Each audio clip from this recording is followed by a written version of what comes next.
My name is Tawnya Ford. I'm a sales manager at Dunhill Homes. I was placed in a community that had high traffic, multicultural buyers, and I didn't know how to sell to them.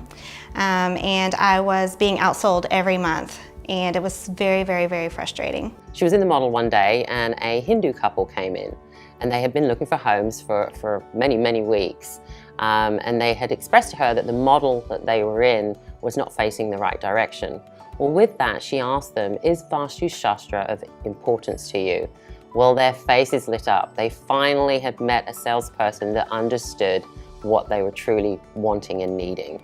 So with that, she took them to a home that really faced the direction they were looking for, and she was able to write the contract. I heard about the Multicultural Buyer seminar, so I went to it, and it changed my life. I ended up, after that next month, I outsold my competitor, and I did so for the next 4 years. I've taken some phone calls from clients that call us and say, you know, we're just really having a hard time and struggling in this area, and we know exactly what to do to fix those for them. And now my specialty is the multicultural buyer, so my company will put me in a community that has the multicultural buyer. If you're in a community or you're having issues with a buyer that you don't understand how to sell to, Sell Solve Everything. They've helped me tremendously. Changed my life, changed my family.